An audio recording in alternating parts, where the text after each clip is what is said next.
Yang kedua latarnya adalah kita ketahui bahwa parpol pasca pilpres ini, alih-alih yang kalah mengambil peran oposisi, itu rata-rata justru merapat. Nah, kami atau kita semua tentu khawatir. Kira-kira yang mau belain kita nanti siapa kalau semua partai yang tadinya menjadi pesaing dalam pilpres justru menjadi mitra koalisi Prabowo. Contoh PKB dan Nasdem yang sudah gelar karpet untuk Prabowo. PKS pun rencana gelar karpet, tapi Prabowo tidak dapat waktu itu. Artinya kita bisa melihat bahwa rakyat ini bisa menjadi yatim, tidak punya wali. Tidak ada yang melindungi, tidak ada yang memikirkan urusannya. Nah, karena itu kita butuh penyampaian dari semua tokoh-tokoh nanti ya dalam rangka untuk itu. Bahwa kita harus memikirkan urusan rakyat ini bareng-bareng. Sehingga kita tidak akan menjadi korban dan tetap ya kewajiban kita amar ma'ruf nahi munkar. Nanti Bang Egy juga bisa menegaskan bahwa pasca pilpres kita tidak boleh berhenti meneriakkan narasi perubahan dengan bentuk amar ma'ruf nahi munkar, karena memang tujuan kita berjuang atau melakukan perubahan itu bukan hanya untuk bela atau mendukung capres tertentu ya. Kalau begitu kan ya udah selesai, berarti nggak perlu lagi kita bersuara begitu. Jadi itu latarnya, dan yang paling penting bahwa di dalam nanti pernyataan juga sudah kami singgung bahwa siapapun rejim yang memimpin negeri ini, corak kepemimpinan yang sekuler ya, yang coraknya kapitalis itu pasti akan menyengsarakan rakyat. Dan semua kekayaan alam negeri ini pasti nanti juga akan jadi bancakan asing, termasuk korporasi yang ada di negeri ini, domestik. Cina masuk luar biasa di negeri kita. Jadi kekayaan kita, nikel kita, batu bara kita, tambang-tambang kita bukan untuk sebesar-besarnya kemakmuran rakyat, tapi menjadi sebesar-besarnya kemakmuran Cina. Nah, hari ini kami dari Kombatan, komunitas pendukung perubahan bersama Bapak Anies Baswedan di DKI Jakarta, menyerahkan surat dukungan kepada Parpol Nasdem untuk bisa mencalonkan Pak Anies Baswedan sebagai DKJ Jakarta 1 di Pilkada 2024-2029. Nasdem untuk meminta dukungan pada Partai Nasdem untuk segera memberikan dukungan dan pencalonan kepada Pak Anies Baswedan sebagai DKJ 1 pada Pilkada 2024-2029 di Jakarta. Kami warga Jakarta sudah merasakan selama 5 tahun kinerja Pak Anies di Jakarta kemarin, merasakan bagaimana kesejahteraan kami terangkat sebagai warga Jakarta dengan berbagai legasi yang ditinggalkan oleh Pak Anies dan berbagai prestasi yang sudah beliau torehkan untuk ibu kota Indonesia ini. Insya Allah bersama Pak Anies, Jakarta kembali mendunia, warganya kembali berbahagia. Karenanya kami warga Jakarta memanggil kembali Pak Anies Baswedan untuk siap bersedia dicalonkan kembali di DKI Jakarta. Dan kami berharap kepada Partai Nasdem untuk segera memberikan dukungannya kepada Pak Anies Baswedan. Insya Allah dengan orang baik, hidup kita semua di Jakarta akan sejahtera. Amin. Anies Baswedan, Gubernur. Anies Baswedan, Gubernur. Anies Baswedan, Gubernur. Anies Baswedan, menang. Assalamualaikum warahmatullahi wabarakatuh. Kami pengurus dan anggota Forum Komunitas Ustadzah DKI Jakarta memohon kepada Pak Anies Baswedan untuk kembali menjadi gubernur dan memimpin Jakarta. Takbir! Takbir! Takbir! Allahu Akbar! Ini wacana yang menarik. Mungkin kalian akan suka dengan usulan ini. Usulannya, bagaimana kalau Pak Basuki Cahayapurnama, bagaimana kalau Pak Ahok maju atau dimajukan di ajang Pilgub Jakarta nanti? Nah, menarik kan? Gimana? Setuju? Menolak? Atau masih ragu? Atau malah harap-harap cemas? Pertanyaan kita sekarang ini, apakah mungkin PDI Perjuangan memajukan lagi Pak Ahok di Pilkada Jakarta nanti? Apakah mungkin? Jawabannya, kenapa tidak? Bayangkan saja, seandainya Pak Anies Baswedan maju lagi di Pilgub DKI, maka bakal sangat-sangat sulit bagi siapapun buat mengalahkannya. Sangat sulit bagi siapapun buat mengalahkannya. Dengan tingkat dukungan setinggi itu, Pak Anies sangat mungkin menang telak di Pilgub Jakarta yang kali ini cuma akan berlangsung 1 putaran. Buat menghadapi Pak Anies di Jakarta, cuma Pak Ahok yang punya popularitas dan dukungan publik yang memadai. Adinda Anies, faktanya dicurangin kayak gini, mau berteman juga sama pencurang? Ya nggak bener, kan udah diperingatin surat 6 tadi ayat 70. Ya, karena setelah diumumkan ya oleh juga MK malah beri kasih ucapan selamat. Jadi mengucapkan selamat kepada kecurangan, bagaimana coba? Ya sama juga kita nggak boleh ngucapin selamat Natal dan sebagainya, itu ada peristiwa sejarahnya juga ada. Buya Hamka, karena mengucapkan Natal sama dengan mengakui dong, itu kan konsep logika yang sederhana dari tauhid. Keputusan MK bukan kiamat. Keputusan MK bukan kiamat. Walaupun para hakim konstitusi akan diminta pertanggungjawaban oleh Allah Subhanahu wa taala yang merupakan Ahkamul Hakimin. Ini yang tidak mereka sadari. Indonesia tanpa Jokowi. Indonesia tanpa Jokowi. Merdeka. Ada 4 hal yang sudah mati di tangan Jokowi. 1, KPK. Ya, dengan melemahkan KPK. Kedua, MK. Ya, dan Anda perlu ketahui, revisi Undang-Undang MK sudah dilakukan. Sehingga bisa mengembalikan orang-orang kritis seperti Fazil Indra ke lembaganya. Ya. Kemudian apalagi DPR sendiri sudah mandul, tidak mampu menyatakan hal yang benar adalah benar. Dan yang keempat, suara Anda semua, yaitu kekritisan publik yang sudah dihancurkan oleh Jokowi.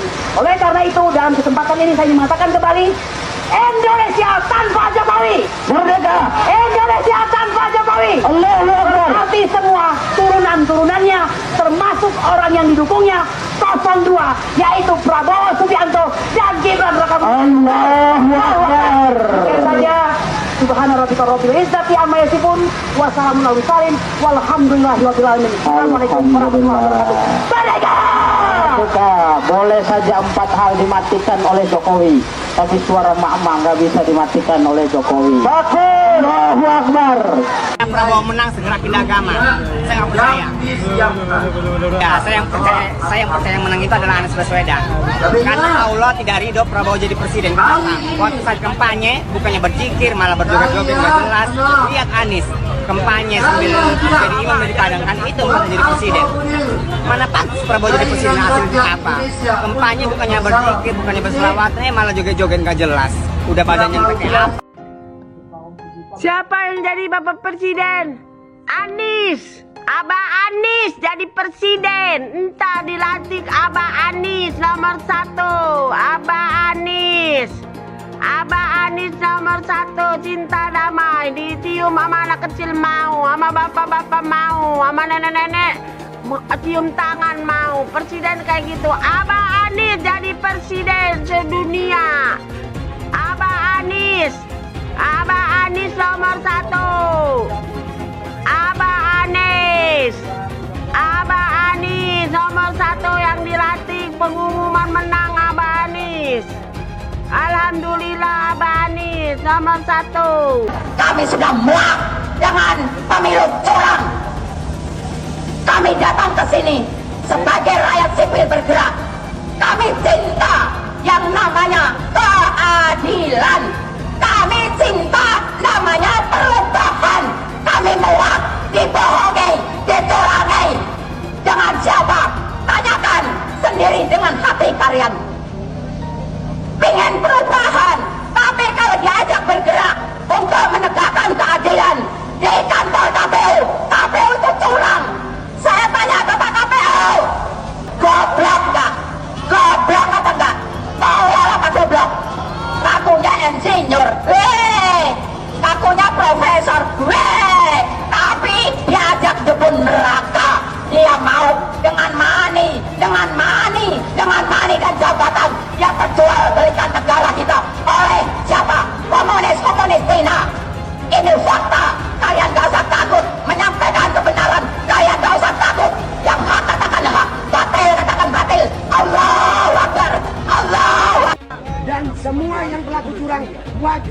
didiskualifikasi. Audit KPU, audit ketua KPU, audit anggota KPU, audit sistem KPU. Temukan siapa pelaku pidana, tangkap dan hukum. Baru kita pikirkan pemilu ulang. Kalau tidak ada audit KPU, tidak ada audit ketua KPU, maka kita wajib menolak apapun hasil dari yang diputuskan oleh KPU. Siap lawan, siap lawan, siap lawan. Allahu Akbar. Seharusnya pemilu diulang sampai Anies menang. Saya mensyukuri kenapa kalah, kenapa ditahan. Saya bersyukur atas itu semua. Saya coba bayangkan ya, kalau seandainya waktu itu kita menang gitu ya, hari ini belum tentu kita bisa nikmati seperti ini. Kita bersyukur 5 tahun Tuhan izinkan kasih ke orang yang pintar ngomong untuk kerja. Coba kalau kita bayangkan gitu ya, kalau kemarin saya masih jadi gubernur, ini saya udah turun ini. Tapi yang pintar ngomong itu dikira orang hebat kan? Ini lebih berbahaya tahun 2024. Langsung ketahuan karakternya. Langsung ketahuan itu. Di saya juga ada kutipan Pak di kamar saya Pak. Tulisannya, Jakarta telah mengambil keputusan yang fatal. Jangan hanya konsentrasi pada pembangunan benda-benda mati yang indah difoto dan bisa ditunjukkan dalam 5 tahun hasilnya. Kalau kita mau menilai sebuah janji, maka lihat janjinya atau lihat kenyataannya. Dulu janjinya apa ya? Dan ini aneh, betul-betul aneh. Ini bukan kampanye, tapi saya sampaikan sini. Di satu sisi menyiapkan jalur-jalur air untuk dikirim ke laut, di sisi lain di lautnya dipasang dengan pulau reklamasi. Tinggal tunggu waktu jadi rob, air balik. Dan ini melawan sunatullah. Kenapa? Air itu turun dari langit ke bumi, bukan ke laut. Harusnya dimasukkan ke dalam bumi, maksudnya tanah. Di seluruh dunia air jatuh itu dimasukkan ke tanah, bukan dialirkan pakai gorong-gorong raksasa ke laut. Jakarta telah mengambil keputusan yang fatal. Bukan banjir, itu memang parkir air. Bukan banjir, itu memang parkir air. Masyarakat berkeliling dengan membawa toa untuk memberitahu semuanya, termasuk sirine. Ibon 82 miliar. Apa alat transportasi yang dimiliki oleh hampir setiap orang? Alat transportasi yang dimiliki semua orang adalah kaki. Kalau seandainya orang Jakarta percaya Pak Anies jadi gubernur pun, saya berani jamin kok dia akan lakukan normalisasi yang sama seperti saya lakukan kok. Nggak usah bohong lah. Ketika air sampai di muara, maka siap untuk dipompa ke laut. Pancasila Soekarno, ketuhanan ada di pantai. Anak Tuhan dari mana? Kalau Yesus anak Tuhan, bidangnya siapa? Besok di seluruh wilayah Indonesia kami katakan dan Iblis hanya menggoda orang yang beriman. Makanya jarang-jarang orang kafir kerasukan setan. Yang kerasukan setan itu orang baik-baik. Jarang, saya belum pernah nengok Cina kerasukan setan. Pernah tak Ahok itu kerasukan setan? Enggak, setannya juga. Karena sesama setan dilarang saling menggoda. Karena di salib itu ada jin kafir. Karena di salib itu ada jin kafir. Karena di salib itu ada jin kafir. Haleluya. Kepalanya ke kiri apa ke kanan? Kepalanya ke kiri apa ke kanan? Kita percaya salib itu lambang mulia, bukan jin. Kok ketawa? Aku nggak nyindir siapa-siapa loh. Hai teman-teman, tahun ini adalah tahun yang bagus untuk trading di market crypto, terutama Bitcoin, ataupun meme coin seperti Dogecoin dan kripto lainnya. Teman-teman bisa gunakan kesempatan ini untuk mencari cuan dengan trading di market crypto. Untuk situs trading, saya rekomendasi untuk menggunakan aplikasi Okta. Karena personally, saya menggunakan aplikasi ini. Alasan lainnya kelihatan di sini, untuk aplikasi Okta sudah dapat penghargaan sebanyak ini sebagai aplikasi trading dan investasi terbaik di Asia sejak beroperasi di tahun 2011. Untuk aplikasi Okta merupakan tempat yang lengkap buat teman-teman untuk trading kripto, forex, saham global, dan lainnya. Untuk trading, teman-teman cukup registrasi dengan menggunakan link di kolom deskripsi, lalu deposit, Tentukan apa yang ingin kalian tradingkan, lalu tekan tombol buy. Sesimpel itu. Untuk minimal deposit, cuman Rp400.000 saja. Jadi cocok banget untuk pemula. Investasi di aplikasi Okta, kita tidak dikenakan fee sama sekali. Saat ini lagi ada promo spesial. Welcome bonus buat kamu yang register dan deposit. Teman-teman akan dapatkan 100% dari jumlah deposit pertama. Contohnya teman-teman deposit 1 juta, maka akan jadi 2 juta. Karena welcome bonus 100% dari jumlah depositnya. Jika ada pertanyaan, teman-teman bisa hubungi WhatsApp di kolom deskripsi. Saya juga mau mengajak teman-teman untuk bergabung di komunitas trading yang ada di kolom deskripsi. Di sana saya akan memberikan sinyal trading yang bisa teman-teman ikuti. Seperti biasa, kalau kamu suka dengan video ini, jangan lupa komen, klik like, dan subscribe. Pilpres 2024 sudah selesai. Dengan segala kontroversinya, Prabowo Subianto sudah pasti akan dilantik menjadi Presiden Republik Indonesia di bulan Oktober nanti. Dan seperti sudah kita duga semua, beberapa partai yang tadinya berlawanan di Pilpres dengan Prabowo, ini mulai merapat seakan takut tidak kebagian kekuasaan. Seperti Partai Nasdem misalnya, di mana Surya Paloh langsung merapat dan menyatakan akan ikut bergabung di dalam kabinet pemerintahan Prabowo. PKB juga begitu. Masih segar dalam ingatan kita semua ketika Caimin kencang menyuarakan jargon perubahan. Tapi ternyata nggak kuat juga ada di luar pemerintahan. Begitulah politik kawan. Kemarin berantem, sesudah semua selesai, sekarang mereka saling merangkul, seolah nggak ada apa-apa. Kepentingan menjadi perekat para politikus dan jarang sekali kita melihat ada politikus yang idealis. Hampir semuanya pragmatis, bahkan cenderung oportunis.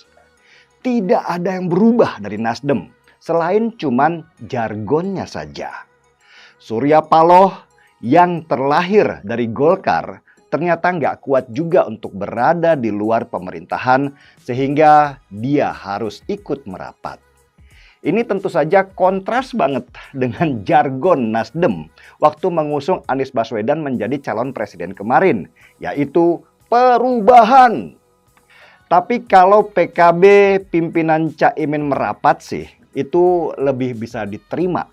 Karena ada ancaman kalau kursi ketua PKB yang sekarang diduduki oleh Caimin akan direbut oleh elit politik lain dan Caimin harus merapat ke Prabowo untuk memastikan bahwa dirinya aman dan tetap menjadi ketua umum PKB. Kalau PKS gimana? PKS sih kabarnya nih pengen banget gabung dengan kabinet Prabowo. Karena hampir 10 tahun menjadi oposisi membuat PKS itu kering kerontang. Bisa jadi kalau PKS ada di kabinetnya Prabowo akan menjadi serangan dari mereka yang anti Prabowo sehingga merusakkan nama baik yang sudah mereka bangun dengan susah payah. Tetapi dapat kabar lain juga. Prabowo menolak PKS gabung di kabinet mereka karena nama buruk PKS yang dianggap partai yang terlalu religius yang akan merugikan nama baik Prabowo. Dengan begitu, selama 5 tahun ke depan, bangsa Indonesia ini akan dipimpin oleh seseorang yang berlatar belakang militer dan tentu akan membawa gerbong banyak orang dengan latar belakang militer juga. Yang masih clear untuk menjadi oposisi hanya PDI Perjuangan. Sebenarnya PDI Perjuangan itu punya potensi paling besar untuk diajak gabung oleh Prabowo di kabinetnya. Apalagi PDI Perjuangan adalah partai pemenang dan punya power untuk mengganggu pemerintahan Prabowo karena jumlah kursi mereka yang sangat besar di Senayan. Tapi sepertinya bergabung di kabinet pemerintahan itu bukan lagi obsesi PDI Perjuangan sekarang ini. PDI Perjuangan sudah mengisyaratkan bahwa mereka dalam waktu 5 tahun ke depan akan menjadi oposisi untuk menjaga keseimbangan. Selain itu, kalau dilihat dari latar belakang hubungan Megawati dan Prabowo, mereka berdua tidak pernah ada masalah. Megawati hanya punya masalah dengan SBY dan juga Jokowi, tapi tidak pernah dengan Prabowo. Tentu Prabowo tidak akan pernah lupa jasa Megawati itu. Sehingga ketika akhirnya Prabowo yang menjadi presiden, tentu dia akan lebih terbuka mengajak Megawati masuk di dalam kabinetnya dibandingkan dengan Surya Paloh dan Caimin. Sebagai catatan ya, sesudah peristiwa runtuhnya dinasti Soeharto di tahun 1998, posisi Prabowo yang menjadi tidak jelas karena dia kabur ke Yordania. Prabowo waktu itu dalam posisi stateless atau tidak punya kewarganegaraan, sehingga dia tidak bisa pulang ke Indonesia. Ketika Megawati menjadi presiden Indonesia, Megawati kemudian mengusahakan bagaimana supaya Prabowo bisa kembali ke negerinya dan kembali mendapatkan kewarganegaraan. Oposisi itu posisi terhormat. Justru akan lebih menarik ketika dalam posisi oposisi itu kritikan PDI Perjuangan bisa lebih murni dan punya kepentingan buat rakyat di saat pemerintahan nantinya berpesta pora dengan berbagai macam kepentingan. PDI Perjuangan lebih matang menjadi oposisi daripada bergabung di koalisi yang menjadikan partai itu menjadi gemuk dan lamban. Saya sendiri dan pribadi suka dengan situasi di mana PDI Perjuangan menjadi oposisi. Karena PDI Perjuangan itu punya pengalaman puluhan tahun menjadi oposisi sebelum akhirnya mereka menang dan mengisi pemerintahan di tahun 2014. Semoga PDI Perjuangan tetap menjadi oposisi dan tidak tergoda oleh rangkulan kekuasaan yang menjadikan roda ini tidak lagi ada keseimbangan karena semua berebut kursi di pemerintahan. Dulu Anies bisa menang karena menggunakan agama dan etnis. Isu agama, ras, dan antar golongan dinikmati oleh relawan Anies. Saat itu Anies didukung oleh FPI, HTI, dan pengasong khilafah lainnya. Pada akhirnya Ahok harus kalah, namun kekalahan dia adalah kekalahan yang membuka mata rakyat Indonesia bahwa masih ada orang-orang yang menang dengan cara menggunakan politisasi agama atau politik identitas berbasis agama. Ternyata banyak sekali orang yang dengan mudah terhasut lewat jalan-jalan seperti itu. Relawan Anies terutama dari FPI, HTI, PA212 seperti Bahar Smith dan Rizik Syihab selalu menghujat Cina, etnis Cina. Tapi saat ini negara Cina sudah menjadi nomor 1 di dunia. Saya bangga sebagai Cina. Etnis Tionghoa dicap sebagai pemberontak, sedangkan etnis Arab dianggap sebagai Tuhan atau tuan dari pribumi. Etnis Arab dipuja-puja dan dianggap sebagai dewa. Lihat saja Rizik Syihab dan Bahar Smith dipuja-puja, padahal mereka mengujar kebencian. Pengasong khilafah seperti Rizik Syihab, Bahar Smith, dan teman-teman, mereka hanya buat gaduh di Indonesia. Sedangkan negara yang mereka sanjung-sanjung itu, Arab Yaman, masih belum maju dan masih terbelakang. Saya percaya Indonesia dengan mayoritas pribumi juga akan menjadi negara maju. Seharusnya Arab Yaman belajar dari negeri Cina, seperti kata kitab suci. Belajarlah sampai ke negeri Cina.